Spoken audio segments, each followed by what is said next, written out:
Trazer primeiro a sanção ao presidente da Colômbia, Gustavo Petro. O anúncio foi feito agora há pouco pelo governo dos Estados Unidos. Como disse a Dani, anúncio feito há poucos minutos e a gente traz agora informações que estão no nosso site. Os Estados Unidos anunciaram que impuseram sanções econômicas contra o presidente da Colômbia, Gustavo Petro, por apoio ao tráfico global de drogas. As medidas, que incluem o congelamento de eventuais bens norte-americanos e proíbe transações financeiras, também foram aplicados.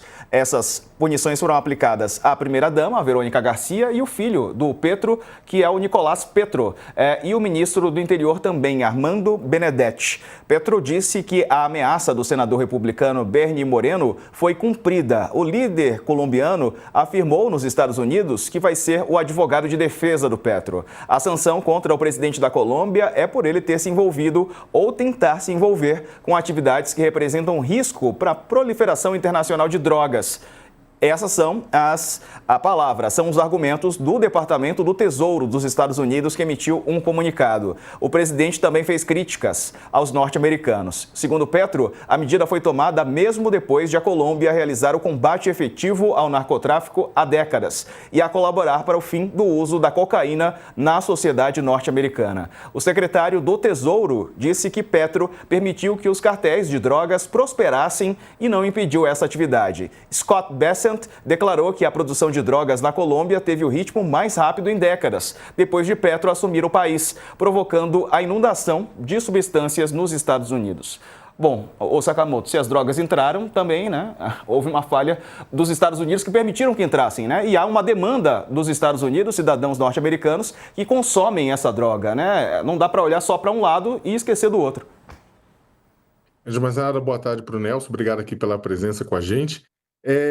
Ô Diego, primeiro, isso aí é a base da própria guerra às drogas dos Estados Unidos, A forma que foi estabelecida desde o governo Nixon, de você levar a guerra, inclusive, aos países produtores, sem considerar todo o processo, por trás disso, uma terceirização da responsabilidade. Isso aí é dentro dos processos, levar a guerra para fora, E isso, na verdade, não resolve. Décadas de guerra às drogas, você não resolveu. Você só trouxe morte, você só trouxe infortúnio para famílias, Enquanto isso, a gente vê, inclusive, drogas pesadíssimas, atingindo cidades norte-americanas, destruindo famílias, mas a quantidade maior de mortos, é claro, que está na periferia do mundo, nas disputas entre traficantes, nas disputas entre exércitos e traficantes, entre polícia e traficante. Essa guerra, na verdade, que só traz sangue e não resolve o problema de maneira alguma.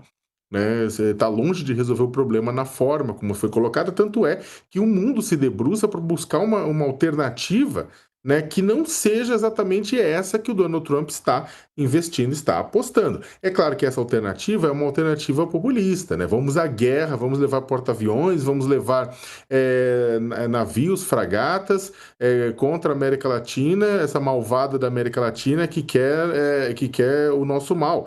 Isso aí, na verdade, é ótimo, que é uma solução simplista, que é absorvida de uma forma muito fácil por pessoas que querem soluções rápidas e simples e que não são soluções complexas.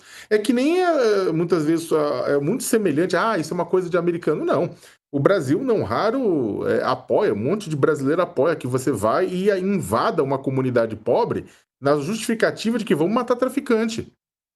Peraí, e as pessoas que moram lá? Primeiro, o fato de que, vamos pequeno parênteses novamente, E o fato de que, peraí, você fez o devido processo legal para descobrir se aquela pessoa que você está bombardeando, está atirando, seja num barco no Caribe, no Pacífico, ou seja numa favela no Rio de Janeiro, em São Paulo, é realmente um bandido que estava colocando em risco a vida de outras pessoas? Ou não era? Era um pescador? Porque o que o Petro traz é grave. E é a grande discussão sobre o que a gente está tratando nos Estados Unidos agora. O que os Estados Unidos estão fazendo é execução sumária, sem devido processo legal, sem investigação, sem acusação, sem julgamento, sem condenação, sem seguir a lei.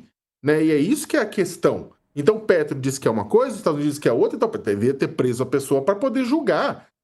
A força dos Estados Unidos, inclusive, permite na força o poderio naval, então apreende, leva a julgamento, E não é o caso. pessoal está querendo fazer outra coisa. Então, fechando isso, acontece nas comunidades do Rio de Janeiro, por exemplo, o pessoal vai, tem muita gente que apoia esse tipo de ação igualzinho. Bora lá, atira, porque é tudo bandido, é tudo traficante. Vocês acham realmente que o Complexo do Alemão, que a Maré, ou que a Baixada Santista é feita, as comunidades pobres da Baixada Santista é feita inteira de bandido? É claro que não, pelo amor de Deus.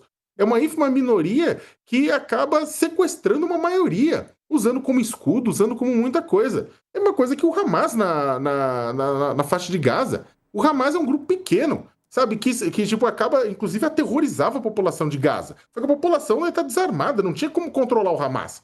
E aí o que acontece? Israel vai e invade tudo. Ah, é diferente? Não, não é diferente. Infelizmente é o mesmo processo. E o que a gente está vendo é isso. A gente está vendo apoio dado dentro dos Estados Unidos para esse comportamento norte-americano. A gente vê apoio semelhante aqui no Brasil com relação às drogas. E é por isso que o senador Flávio Bolsonaro falou daquela forma também com o público dele. Agora, no final das contas, né, quem se lasca, quem se ferra, é quem se ferrou até agora, quem tem morrido de fato por conta dessa guerra às drogas. Eu, sinceramente, eu não sei onde isso vai dar. Né? Com certeza, concordo com a Dani. Provavelmente a maior movimentação militar dos Estados Unidos na região, provavelmente desde a crise dos mísseis de Cuba. Acho que foi em 62, quando teve quase 200 navios de guerra norte-americanos que travaram o mar de Cuba para impedir que a União Soviética continuasse encaminhando mísseis balísticos para Cuba, para ser instalados em Cuba, e o mundo chegou perto de uma guerra nuclear e a destruição mútua assegurada. Chegamos muito perto do final do mundo naquele momento. Não estamos perto do final do mundo na minha avaliação, mas esse grande teatro que está sendo montado pelo Trump e por outras partes envolvidas, né? Ele precisa de muito pouco para dar merda. Ele precisa de uma coisa muito pequena para escorregar e sair do controle. Como diz o Grok, né? Dei uma notícia hoje mais cedo que o Grok está chamando o Brasil de Bostil. Então, para dar Bostil, usando palavras do Grok, que é a inteligência artificial do X.